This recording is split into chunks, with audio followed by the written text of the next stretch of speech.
Assalamualaikum warahmatullahi wabarakatuh. Perkenalkan, nama saya Viola Ramasa Fitri, kelas 3B Farmasi, NIM 2048201059 dari Fakultas Kesehatan Prodi Farmasi Universitas Fordekok. Baiklah, saya akan menjelaskan kimia farmasi kualitatif tentang sulfonamida, antihistamin, dan barbiturat. Baik, saya masuk langsung ke sulfonamida. Sulfonamida merupakan kemoterapeutik yang pertama efektif pada terapi penyakit sistemik.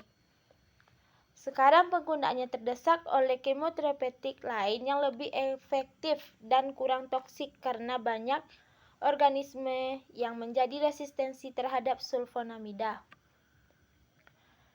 Penggunaan meningkat kembali sejak ditemukannya cotrimoxazole, yaitu kombinasi trimetoprim dan sulfometroxazole.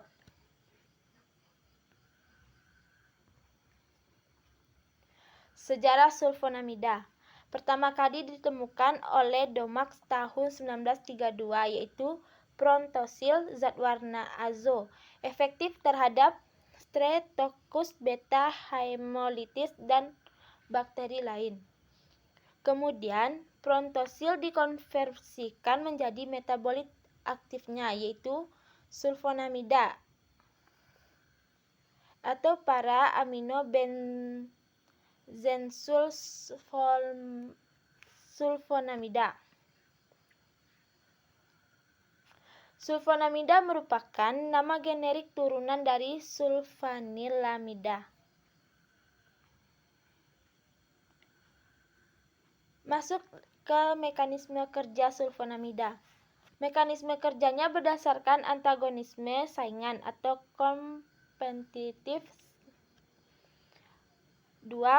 Kuman membutuhkan PBA atau p-amino benzoic acid untuk membentuk asam folat atau THFA.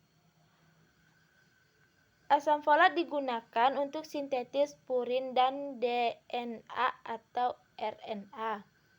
Sulfonamida menyaingi PBA dengan menghambat atau mengikat enzim dihidroporoat sintase atau DHPS, sehingga menghambat pembentukan asam folat. Sulfonamida menyebabkan bakteri keliru menggunakannya sebagai pembentukan asam folat. Sintetis asam folat, purin, dan DNA atau RNA gagal sehingga membutuhkan pertumbuhan bakteri menjadi terhambat. Seperti kita lihat di samping gimana caranya pembentukan mekanisme kerja dari sulfonamida. Lanjut, toksisitas selektif sulfonamida terjadi karena sel-sel mamalia mengambil asam folat yang dapat dalam makanan, sedangkan bakteri kekurangan kemampuan ini dan harus mensintetis asam folat sendiri. Kombinasi sulfonamida dan trimetoprim suatu 2,4 diaminopiridin akan menguatkan efek antibakteri. Kombinasi ini menyebabkan penghambatan ganda pada pembentukan asam folat. Trimetorin menghambat dihidrofolat reduksi atau DHFR. Trimetoprim bersifat toksisitas selektif karena aktivitasnya terhadap enzim DHFR manusia. Adanya darah, nanah, dan jaringan nekrotik dapat menyebabkan efek antibakteri berkurang karena kebutuhan asam folat bakteri sudah terpenuhi dalam media yang mengandung basa purin. Lanjut ke resistensi bakteri. 1. Resistensi biasanya irreversibel tetapi tidak disertai dengan resistensi silang terhadap kemoterapeutik lain. 2. Resistensi kemungkinan disebabkan karena meningkatnya produksi PBA atau mengubah struktur molekul enzim yang berperan dalam sintetis asam folat. 3. Banyak galur gonokus Staphylococcus, Meningococcus, Pneumococcus, dan Streptococcus yang sudah resisten. Sifat sulfonamida. 1. Bersifat atmosfer karena itu sukar larut dipindahkan dengan acara pengocokan yang digunakan dalam menganalisa organik. Mudah larut dalam aseton kecuali sulfonaxidin dan flucloxazole dan L-kosin. Umumnya tidak melarut dalam air, tapi ada kalanya akan larut dalam air panas. L-kosin biasanya larut dalam air panas dan air dingin. Tidak larut dalam eter, kloroform, petroleum, eter. Larut baik dalam aseton. Sulfa mempunyai gugus amin aromatik tidak bebas akan mudah dalam larut HCl encer. Iragamin, irogafon tidak larut dalam HCl encer.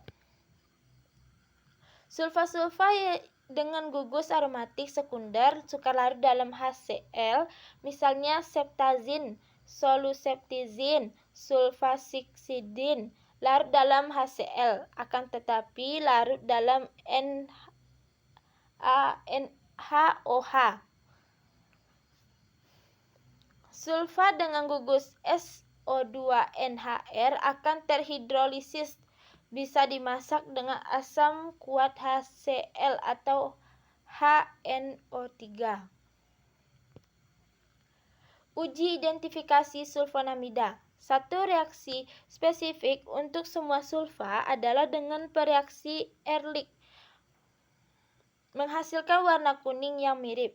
Reagen Ehrlich juga dapat digunakan sebagai reaksi umum sulfa. Untuk spesifiknya dapat dilakukan reaksi kristal. Inilah contoh dari sulfadiazin, di mana dia tuh hablur, tidak berbau.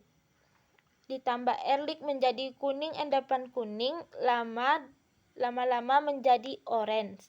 Reaksi kristal dengan asam pekat 1%, kristal bulat 2 membentuk cincin. Reaksi kristal dengan aseton air menjadi adanya kristal terbentuknya batang atau jarum.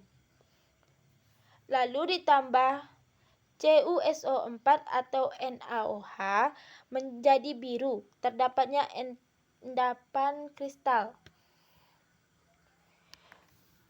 Lalu ditambah dengan KBrO3 menjadi endapan putih, ditambah dengan ROUX menjadi endapan coklat biru dan Lu menjadi ungu. Ditambah CuSO4 menjadi endapan hijau, diazo A dan diazo B menjadi endapan kuning. Dan ini contoh bagian sulfonamidin. Bisa dilihat dari slide, yaitu ini sebuah ikatan dari sulfasomidin. Kristal putih ditambah Ehrlich menjadi orange spesifik, ditambah ROUX menjadi coklat pudar seperti jeli, ditambah diazo menjadi kuning pudar merah jingga. Ditambah NaOH akan larut, ditambah CuSO4 menjadi biru muda. Reaksi kristal aseton aqua RX kristal dengan asam pikrat membentuk suatu kristal. Ini contoh dari identitas sulfaguanidin. Sulfaguanidin ditambah dengan Ehrlich menjadi jingga agak menggumpal secara spesifik, ditambah dengan NaOH dan CuSO4 menjadi biru tua. RX diazo ditambah menjadi merah bata, ditambah ROUX menjadi hijau coklat. Langsung masuk ke antihistamin. B. Antihistamin. Antihistamin adalah Zat-zat yang dapat mengurangi atau menghalangi efek histamin terhadap tubuh dengan jalan memblok reseptor histamin. Obat yang mempunyai efek melawan histamin dengan cara memblok reseptor H1. Pada awalnya hanya dikenal satu tipe antihistaminik, tetapi setelah ditemukan jenis reseptor khusus pada tahun 1972 yang disebut dengan reseptor H2, maka secara farmakologi reseptor histamin dapat dibagi menjadi dua tipe, yaitu tipe reseptor H1 dan reseptor H2.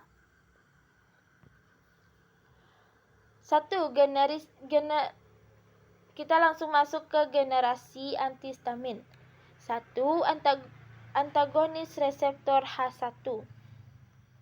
Umumnya disebut dengan obat antihistamin atau antihistaminika,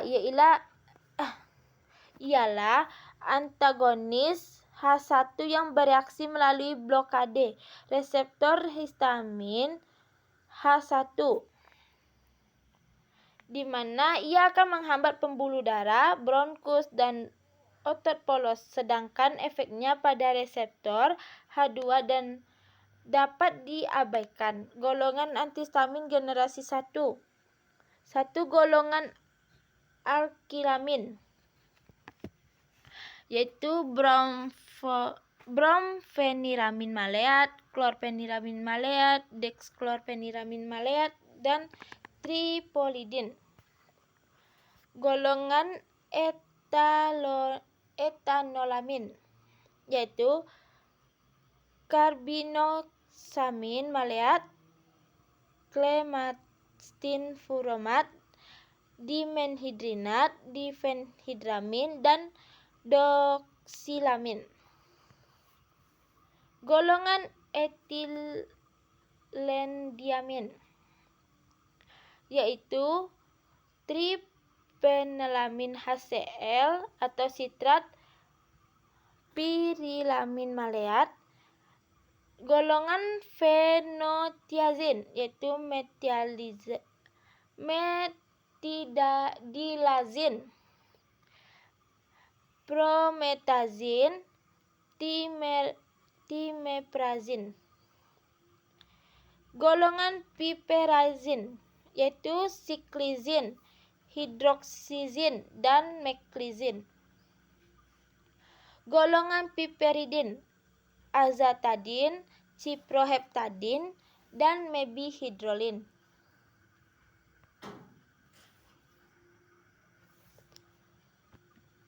Kita akan membahas beberapa dari golongan antihistamin tadi, yaitu 1. Difenhidramin, merupakan generasi pertama obat antihistamin dalam proses terapi difenhidramin, termasuk kategori antidot, reaksi hipersensitivitas, antihistamin, dan sedatif. Memiliki sinonim difenhidramin HCl, digunakan untuk mengatasi alergi pernapasan dan alergi kulit, mencegah mabuk perjalanan, dan sebagai antitusif, antimual, dan anestesi topikal. Efek samping yang ditimbulkan adalah rasa kantuk. Analisa kualitatif difenhidramin. Organoleptis bentuknya serbuk hablur, warna putih, bau tak berbau, rasa pahit menebal, kelarutan. Mudah larut dalam air dalam etanol 95% dan dalam kloroform. Sangat sukar larut dalam eter dan agak sukar larut dalam aseton.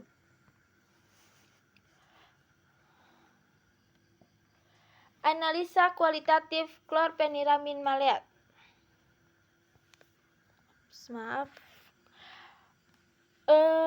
Kita langsung masuk ke klorfeniramin maleat atau bisa disebut dengan CTM.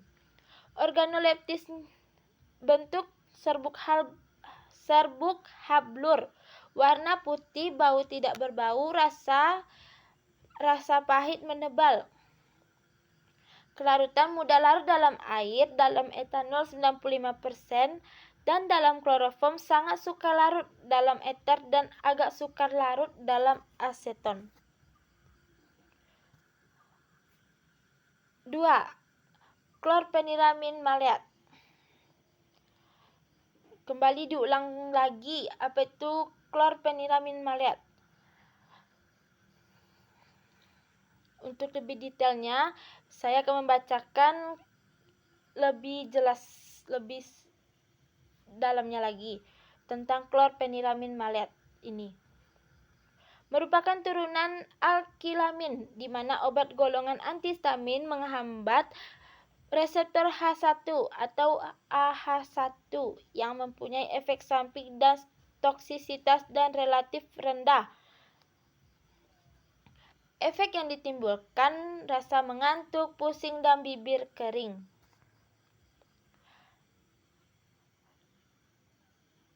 Masuk ke antagonis reseptor H2.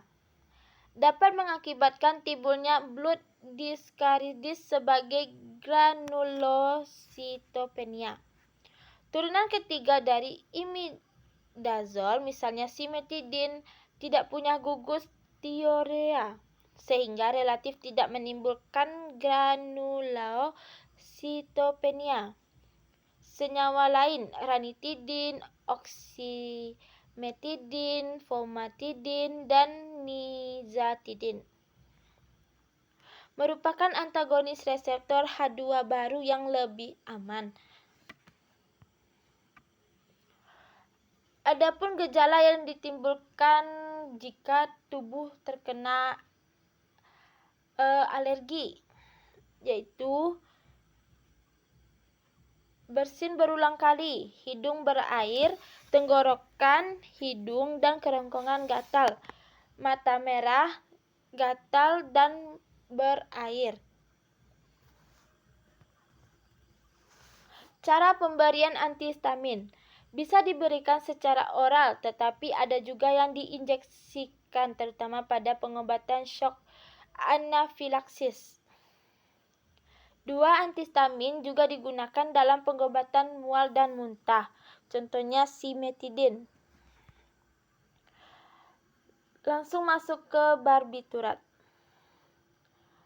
Secara kimia, barbiturat merupakan derivat asam barbiturat.